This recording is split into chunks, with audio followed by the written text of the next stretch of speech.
Hello and welcome to Recharge Wrestling. I'm Fisher and I'm here to review WWE live in London at the O2 from the 29th of April 2022, an event where all three of the Recharge Wrestling lads were at on Friday night. Thanks to all who have interacted with us on Twitter, shared what your favourite moments were and stuff. I thought I'd do a quick review video. So yeah, feel free to leave some comments and stuff and tell us what your favourite matches of the night were. And yeah, I hope you like this video.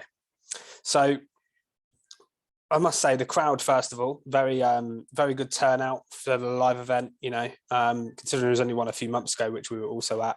Obviously, big announcement at the show as well for the pay-per-view, which we'll get to in a bit.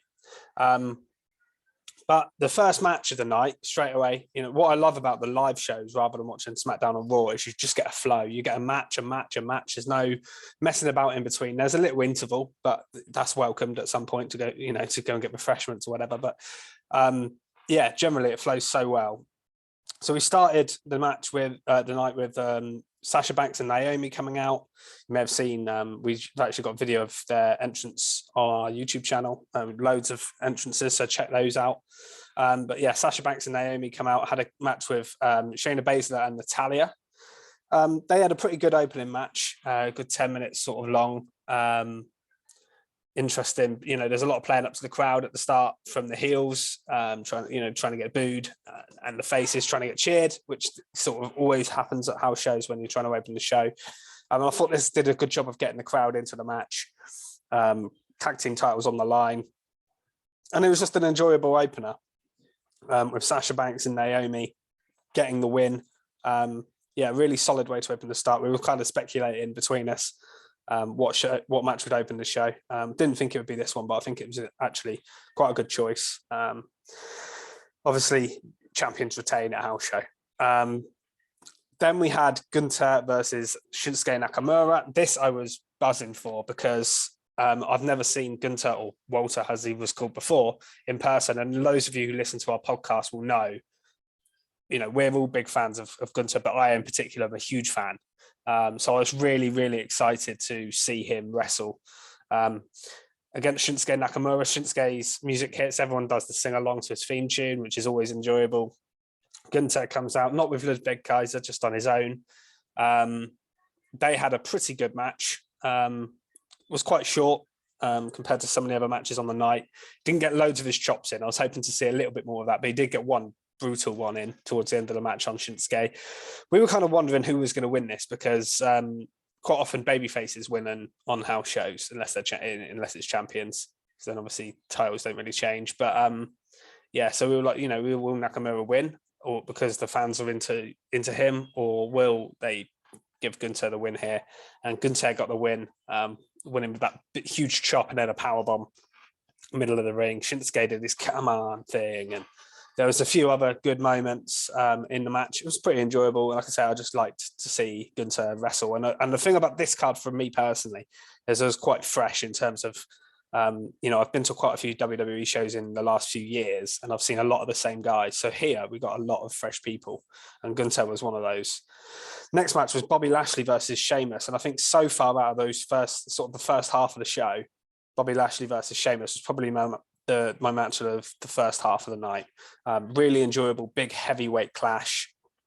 Sheamus had Ridge Holland with him. Lashley got a good reception when he came out. He's more like a baby face now. There were mixed reactions to sort of who people wanted to win a little bit here, because there were people, obviously Sheamus is from Ireland, Ridge Holland from the UK.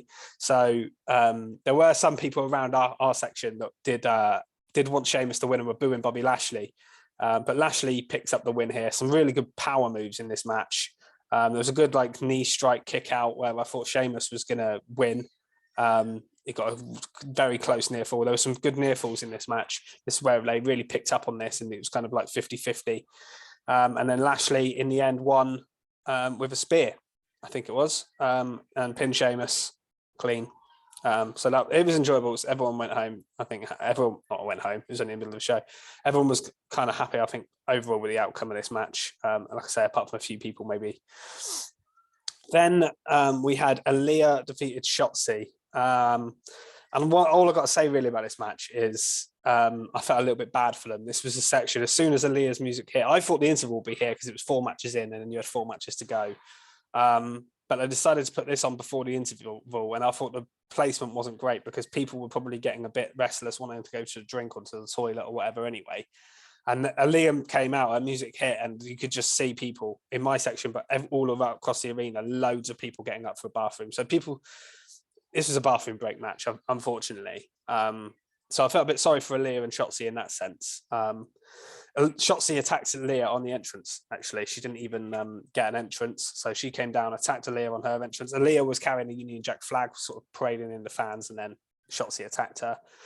But what we did actually get from them it was a short match, but it was pretty good from them. There was some really good sort of chain roll-up wrestling, some decent stuff. And I think in the end, Aaliyah just won with a roll-up. But and it got a moderate pop, but like I say, a lot of the fans sort of disappeared for this bit, which was a bit disappointing. I thought it was unfortunate for them. We all stayed and, were sticking to the interval. And I thought the interval was going to be there, but it wasn't. And we got RK Bro versus the Usos, and I feel like the crowd really picked up again here because the last couple of matches, people were into them, but this felt like big stars now on. And this was, just before the interval. So they had the break after this. RK Bro and the Usos, we've seen them a lot on TV interacting. Both teams are really popular. The Usos got big pop when they come out. So did RK Bro. People singing along to Orton's music.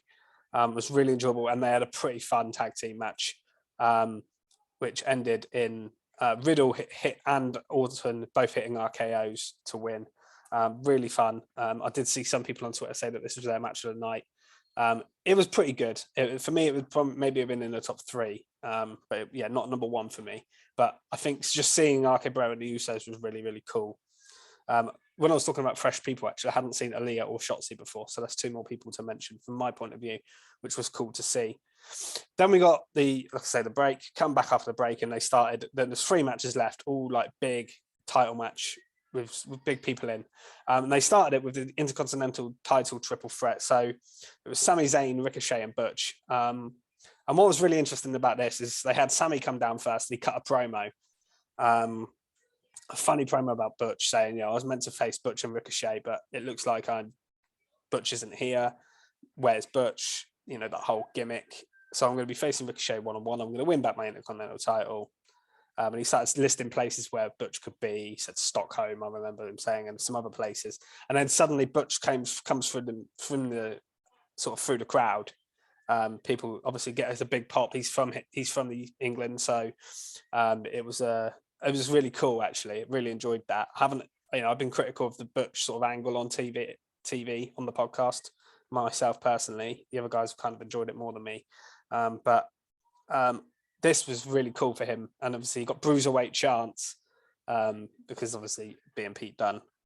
Same happened to Gunther. He got Walter chance as well, sort of in their old personas. But then they put on, for me, might have been actually in the ring the best match of the night. Ricochet's just unbelievable to watch live. He was flying around the ring like it was a pay-per-view match. Butch spent a lot of time sort of darting in and out of the ring, sort of getting away. Zayn and Ricochet did some great wrestling. They had good matches for the IC title on TV when Ricochet actually won the title from Sami Zayn. And this was no different. They had some really, really fun match. And it was a really, really fun match. And Butch was occasionally getting involved. And what I liked here is we got to see a bit more Butch's offense that we haven't seen yet on TV. A bit more of the old style Pete Dunne moves. He hit the bitter end at one point. So I really, really enjoyed this. And then Ricochet ended up winning by pinning Sami Zayn. Sheamus and Ridge actually came down at one point and to fight because they'd found Butch, and then Ricochet dived onto them and Butch. That took them out of the equation, and then Ricochet and Sami wrestled, and Ricochet won by pinning Sami Zayn. But it was a really fun match. For me personally, it might have been my match of the night. I know on Twitter a lot of people were saying the main event, which I'm not surprised by, and the Usos match. The next match was Charlotte Flair and Ronda Rousey. This was fun. It was just a fun match to do. And there was a moment where I couldn't believe it because I actually thought Ronda had won the title, and like loads of people were shocked because we didn't see Charlotte's foot on the rope. The ref counted to 3. Ronda hit a move. Can't remember what it was now, to be honest. But Charlotte's foot, he counted 3. And I was like, what? She's just... And I looked across the Angini, and then I kind of realised that, her foot was on the rope. I think those guys saw it. But yeah, loads of people in the arena reacted because people were running down to the front with, like they do in the match finishes, to go and sort of take selfies or whatever. Yeah, it was crazy. That really got the crowd going. But it was a fun match, and in the end, Charlotte defeated by putting her foot on the ropes to pin Ronda, and cheating to win, really. And then Ronda attacked her afterwards to sort of get the face, on top at the end. It was fun. It wasn't anything special, but it was a good in-between match for the other 2 sort of matches in between it. And then the main event for the Universal title, Roman Reigns and Drew McIntyre, was fantastic. A lot of people's match of the night. Definitely close to being for me. And what was great about this is it went long. Like we were kind of speculating before that we either won't get a clean finish because it's Drew and Roman, and they didn't want Drew to sort of lose in the UK, so they might just do like the Usos and RK Bro interrupt it, and we end up getting a 6-man. That's kind of what I predicted. Either that, or we'd get a quick match, but then something else would happen afterwards. But no, we got like a really long main event here. And the main thing to take away from it was just how over Roman was in the UK. He was getting a babyface reaction from the vast majority of people. People went nuts to his music. People were chanting, "Oh, head of the table" at him, and he was doing this, like, to sing along. And he was just babyfacing it up. And Drew actually felt more like the heel, which was weird. But Drew was getting cheers as well. He was getting a good reaction as well. And it took ages. It was a slow start. It took ages for them to get into the match. They were playing up to the crowd a lot. But once it got going, it was great. Drew kicked out of a spear. He teased the Claymore a couple of times. There were some really big spots in the match. He got out of a guillotine once, and then into a second one. And then Roman ended up winning with a spear in the end. But like I say, it was a long main event. It was really, really good. The crowd were really hot for it.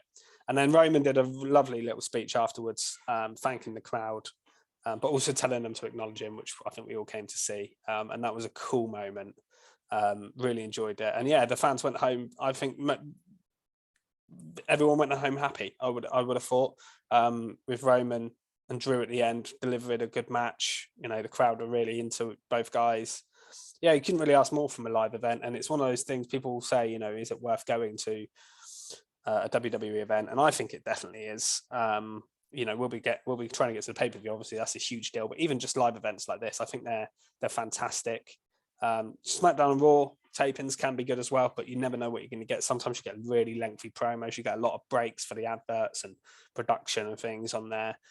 Whereas this is just a fun house show. I highly recommend going to house shows. We'll be certainly trying to get tickets for any time they come over to London or surrounding areas, in the UK. So yeah, really enjoyed it. For those of you who are new to this channel, please like and subscribe. Very important to us. Check out our videos across our channel and our podcast on the Robot Republic Network. Is our podcast network. So check that out. Listen to podcasts on there, particularly this one. Obviously, if you're more into wrestling, then the stuff on there. There's gaming and stuff on there. But yeah, follow us on Twitter at Recharge Wrestle. Follow us on, like and subscribe on YouTube on this channel if you're watching. Check out our other content. We've got podcasts on video for sort of on there. We review SmackDown, Raw, NXT. We also do AEW. For those of you who are interested in AEW as well as WWE, we do predictions videos for all pay-per-views when they're coming up, and we also do gaming content. We've got some 2K stuff on there. We've got GM mode, which Keeney's doing. We've had some universe mode videos as well. So yeah, we're trying to mix up our content, keep it fresh, keep it interesting, and yeah, that's all I've got to say really. I've been Fisher, and I'll see you soon. Goodbye.